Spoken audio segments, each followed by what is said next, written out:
I think I made a mistake going from Final Fantasy X to 13 when doing my big review series.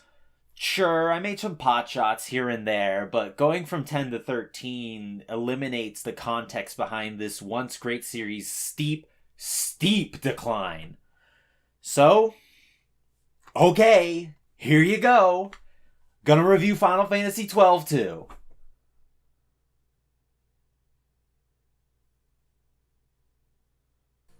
The game starts, and immediately I am actually kinda interested. The game's leaning towards warfare, and its politics aren't something that I've seen in Final Fantasy Explore before. The setting is also really interesting. It reuses the Evilly setting from Final Fantasy Tactics, which I shouldn't have to tell you is great. We get introduced to this prince character and his princess, but the dumb son of a bitch takes an arrow to the heart and dies. This really grounds things, you know? This isn't anything like other Final Fantasy games. This grounded approach to combat is a breath of fresh...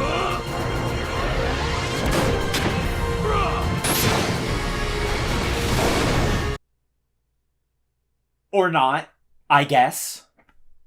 Once the prince croaks, there's this long exposition dump explaining the world over narrated text. Why did they do this? How did they expect me to pay attention to their cool lore if they're just gonna dump it over boring narration? And why are they capitalizing every other word? Is this supposed to be a way to immerse me?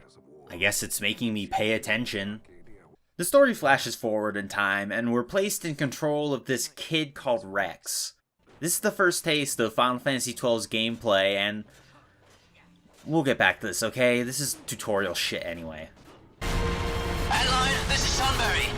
My engines are hit. She'll not hold much longer. Maybe they wanted us to remember that we're playing a Final Fantasy game. A short while after, Rex makes it to the king's throne, and what do you know? He's dead. Before Rex can even think about what happened... Ooh, didn't see that one coming, did ya? Stabbed in the back by... Bosch? There's not a lot of time to process this as Rex seems to die, but not before saying one last word. Vaughn.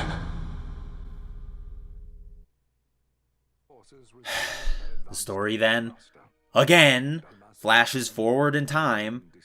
Could they have made this more clumsy? So far, we've had a CG opening cutscene, a time skip, text dump of exposition, short tutorial, then another time skip. I'm almost a half hour into the game and I still haven't even seen the main... Oh, God damn it! It's fucking Titus again! Oh, God. I can't do this. I wasn't ready. I thought but I wasn't. I just need...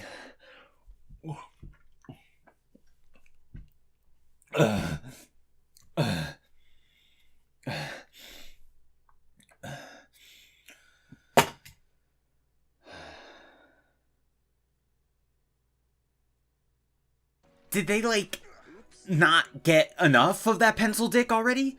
They needed to make some blonde pretty boy the main character again? What the fuck is he wearing? He's got this weird futuristic Aladdin vest, but his bottom half looks decked in armor. And what about her? She's wearing the skin-tight jumpsuit?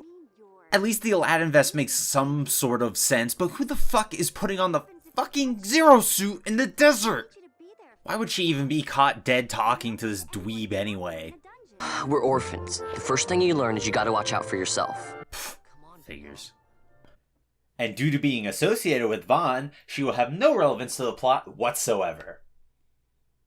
So Penelo leads Vaughn to a man named Miguelo. Miguelo was actually looking for us because he wants us to do a favor for him. He's looking for another kid who does work for him and wants Vaughn to fetch him. This feels really roundabout. Why doesn't Miguelo just get Penelo to do it? Instead, he got Penelo to get Vaughn to get this kid. This is my problem with these later Final Fantasies. Not only do these opening hours make absolutely no sense, but they're literally making me do chores. Seriously, look, he even says they're chores. Isn't this fucking fun? Doing fucking chores? Mercifully, we find the kid pretty quick, but we're roped into some stupid side quest tutorial shortly after.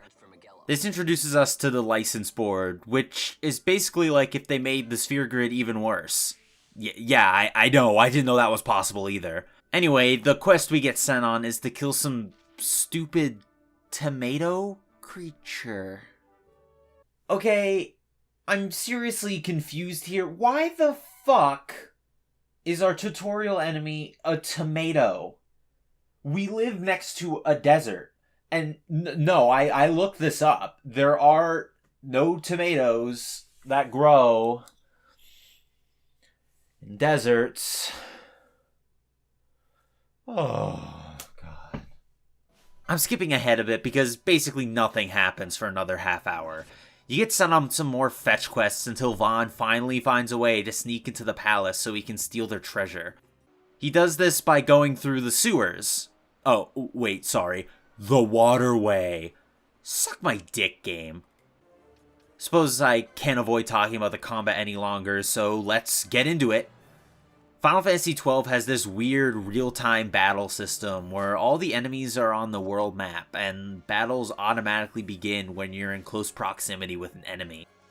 When you want to attack an enemy, you just select the attack button, and there you go. Do whatever you want in the meantime, because the game will take care of everything else.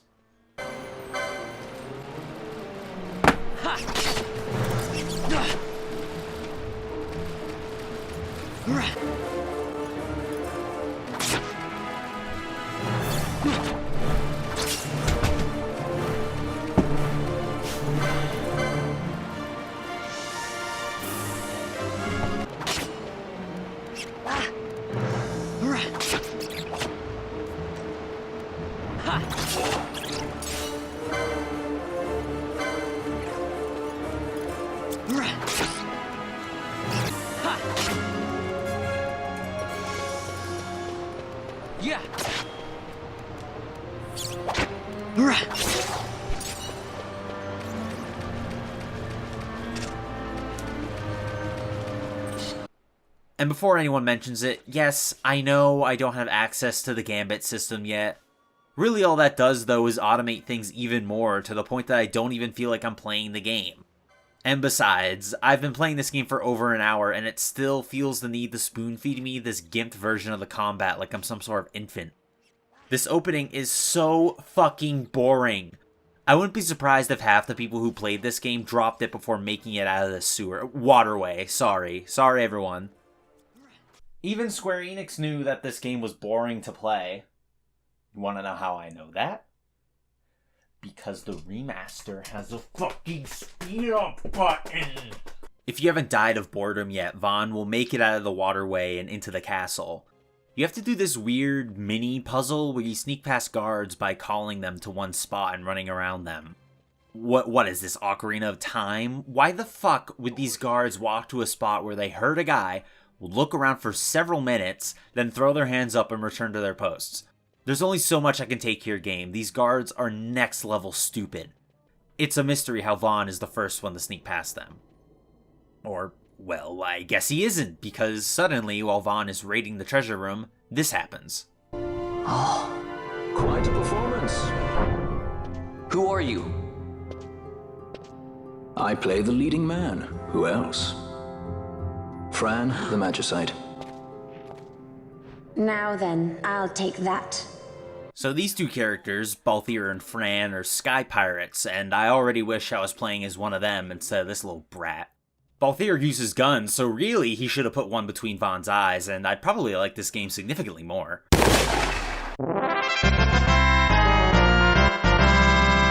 Balthier wants the trinket that Vaughn stole, so he chases him out of the palace and onto this speeder bike thing that Fran is driving. In the midst of all the chaos, Fran crashes the speeder bike and all three of them collapse in the rubble and the game is over. Hooray! Oh, god damn it. So they miraculously survive without a scratch on any of them. And they have the back in the sewer when... Special in that she deigned to partner with a Hume. Oh, they're fucking? I mean... I guess that makes sense. It's not like Fran's one of those alligator guys or anything.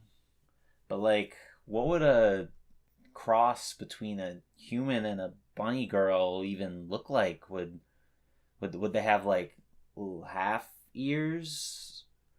Would it even be a boy? Could it even be a boy? I haven't seen any guy bunny girls before. Like, oh, my head's hurting again. I'm gonna lie down. I'll see you all in part 2. I'd call Final Fantasy XII more of a mixed bag than I had hoped. There were a lot of things I really liked about the game, but throughout its run, there was just this millstone around my neck that kept me from truly enjoying myself. More power to you if you like this game, but I don't see myself ever picking this one up again. Strike back to Arcadia!